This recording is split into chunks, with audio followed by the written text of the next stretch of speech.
Yeah, losing sucks. You're not going to win many games when you lose the turnover battle like that. Yeah, obviously the stats. I mean, 600 and what was it? 19 yards of offense, and defensively we played well in the biggest moments. We got to stop when it was needed, and that's a big piece of defense. They just made one more play than us. They're the champions of their conference for a reason. And our guys that took the field today played extremely hard. They played extremely well. I was very proud of how they played. And like I told the guys in the locker room, I think that shows that the future is bright. Like, oh, man, we just took a team to the wire. There's no moral victories, but there is a bright future here. And it's because of these seniors. It's kind of because of the guys that have been here. The guys sitting up here have laid the foundation for future success. And I think today was a glimpse into that future success. And when those seniors get to come back and watch us play and see us play on TV, they can know that future success is because what they did here. We wouldn't have got there without them. We wouldn't be where we're going without those seniors. So they get to be a part of really the future build of what we're going to do here for a long time. Questions for Coach? Michelle? Coach, can you talk about, I guess, Marcus was calling the plays down to you and you were relaying them into Jeff? Yeah, we were just working together to try to score points and be the best version of us we can be. And Marcus is a phenomenal football coach. I mean, I think he finished like second or third for the Burrows Award last year. So a phenomenal football coach. So us just working together. I miss football, so I wanted to start doing. When I got here, I couldn't do a lot of football just because we had other things that I had to worry about. And I think we're to a point as a program based off the administration and what they're doing to help that, I get to coach a little bit more football, and football is fun. So, yeah. Were you very involved with the game planning also, a little more so on offense? Yeah, I mean, I think it's always a group effort, and we're all working together. But, I'm an offensive guy, and when I get involved in football more, obviously I want to lean to one side over the other. But like I said, I think we have a really good football staff that we all kind of put it together, and we all work on it together. And our administrations, allowed me, through some of the things that they've done, to allow a staff around me that's going to let me, coach a little bit more football. And that's what I love to do. So it was fun getting to coach football. It sucks losing. Can you talk about the running backs? Obviously, you're down to your fourth and fifth running backs, and they both had some moments today. Yeah, they both played really, really well.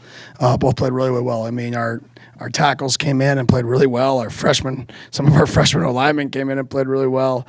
Our wide receivers played really well.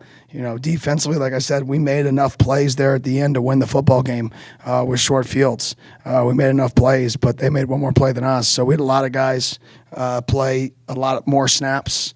Tommy Romano was out there, and he played really, really good football.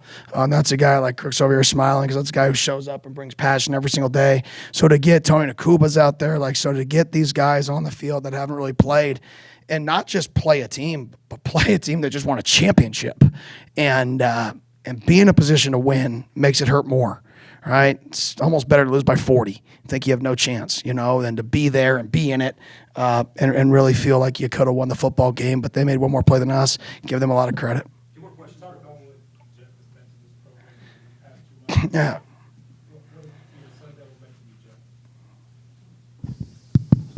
It means the world, man.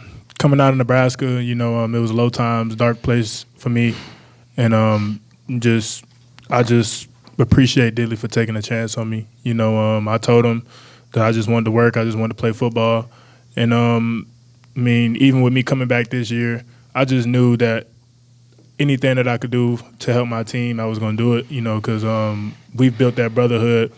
And I love these guys to death. I truly look at them as family. So it's been so. I'm just so grateful to have been here.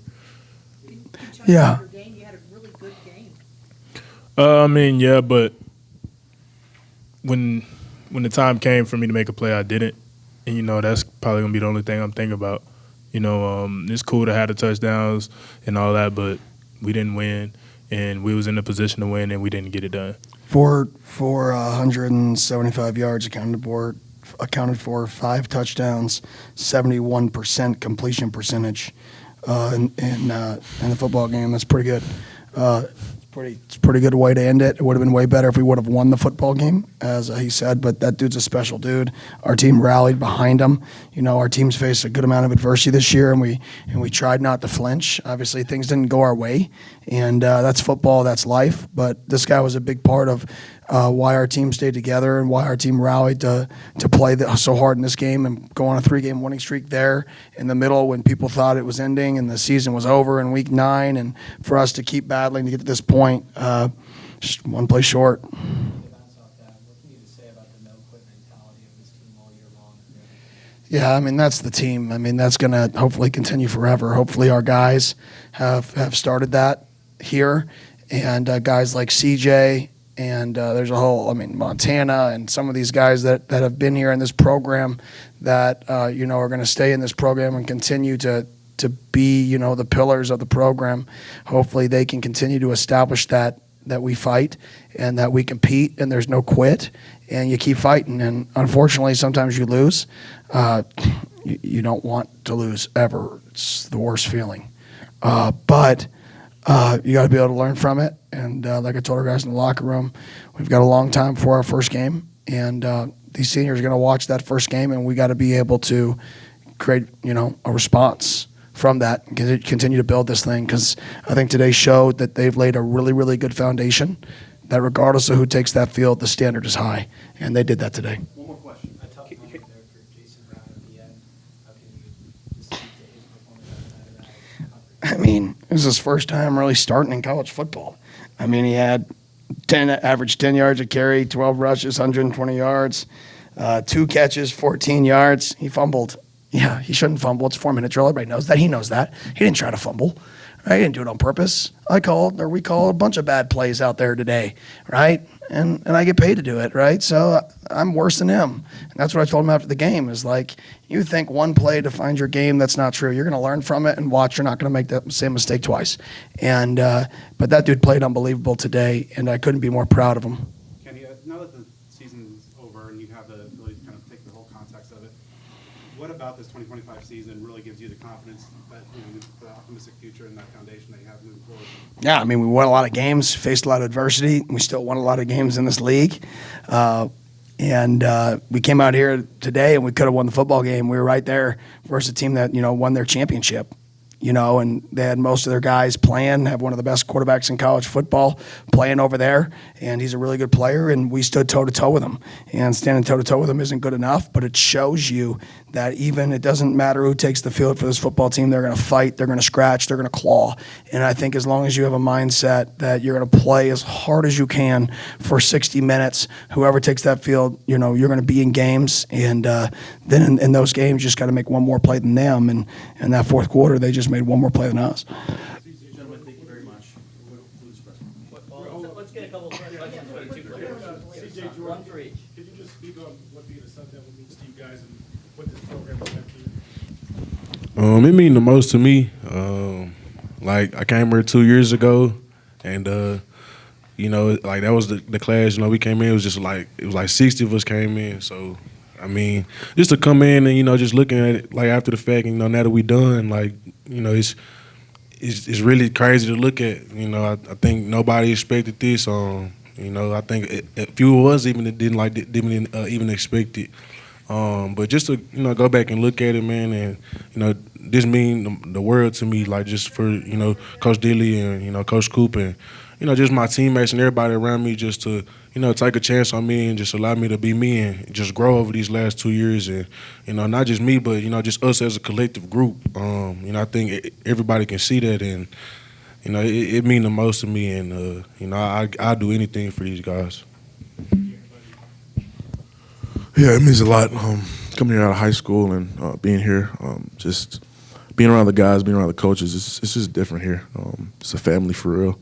Been with some of these guys 3 years, some of these guys 2 years, every day pretty much. So you just build a certain bond that you just don't want to break apart. I mean, when it came to the part of making my decision, it was just whether I wanted to declare it, come back. It was never another decision if I want to go to another school, because this school right here is just different, and the people here are different. So it means a lot. It's bigger than football here. So, yeah, that's really it. Any more questions for the gentleman? Last question. Just, Coach, I see you getting a little bit emotional there. Just Could be me, I don't know, maybe that's just, I don't know. Just, what does it mean to you to just hear, how, you guys are talking? Yeah, they're just a special group of guys. Like I said, they've really changed the standard of the program. And not many times in people's lives, I said this after our last game, and broken record, but not many people can completely flip an organization upside down. And they've done that. And even though the result wasn't what we wanted, the body of work speaks for itself. They flipped an organization upside down. Even today, going into the game, with the adversity we faced going into this game, how they battled, how they fought, how they got the best out of the young guys in the program, the standard that these veterans have set to force those young guys to play better because of the standards that they have. I think that's what sets a good program. So what this team means to me is they've really laid the foundation. They've laid a foundation, and the goal is to not go below that foundation. Like I said when I got here, the goal is to create, you're going to have valleys and lows when you climb. It's not just a rocket ship to the moon. That's not reality, right? Eventually, you're going to reset yourself because things are going to happen. But the goal is to create a valley, right, that's higher than it's ever been. And I think this team has set a valley higher than it was when they got here, significantly higher. Now our job is to continue to raise that and raise that and raise that kind of minimum standard in the program. So I couldn't be more proud of these guys. These guys are literally going to be able to look back as long as I'm here and say, man, we were the beginning of this. That's pretty cool.